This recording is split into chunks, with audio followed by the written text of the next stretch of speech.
கரூரில் நடந்தது பெருந்துயரம், கொடுந்துயரம்.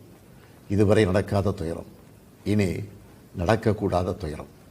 மருத்துவமனைக்கு நான் நேரில் போய் பார்த்த காட்சிகள் இன்னும் என் கண்ணை விட்டு அகலலை.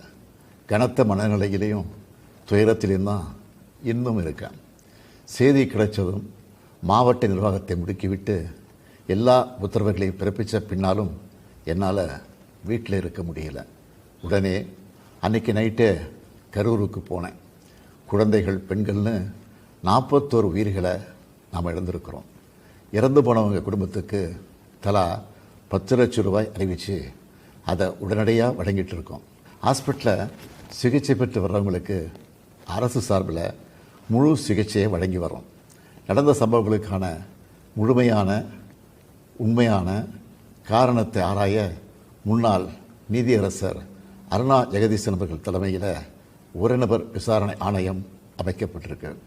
ஆணையத்தோட அறிக்கை அடிப்படையில் அரசோட அடுத்த கட்ட நடவடிக்கையில் இருக்கும்னு உறுதியளிக்கிறேன்.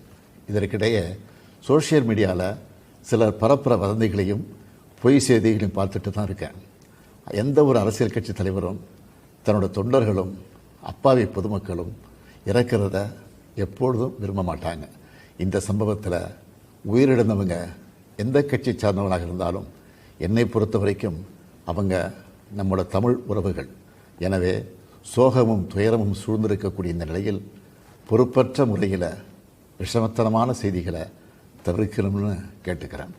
அரசியல் கட்சிகள், பொது அமைப்புகள் இது போன்ற நிகழ்ச்சிகள் நடத்தும்போது இனி வரும் காலங்களில் எத்தகைய பொறுப்போடு நடந்துக்கணும்ன்ற விதிமுறைகளை வகுக்க வேண்டியது நம்ம எல்லோருடைய கடமை. எனவே நீதியரசு ஆணைய அறிக்கை கிடைச்ச பிறகு எல்லா அரசியல் கட்சிகள், பொது அமைப்புகளோடு ஆலோசனை நடத்தி இதற்கான விதிகள், நெறிமுறைகள் வகுக்கப்படும்னு உறுதியளிக்கிறேன். அத்தகைய நெறிமுறைகளுக்கு எல்லாரும் ஒத்துழைப்பு தருவாங்கன்னு நம்புகிறேன். மனித உயிர்களே எல்லாத்துக்கும் மேலானது. மானுடப்பற்றே அனைவருக்கும் வேண்டியது. அரசியல் நிலைப்பாடுகள், கொள்கை முரண்பாடுகள், தனி மனித பகைகள்னு எல்லாத்தையும் விலக்கி வச்சுட்டு எல்லாரும் மக்களுடைய நலனுக்காக சிந்திக்கணும்னு கேட்டுக்கிறேன்.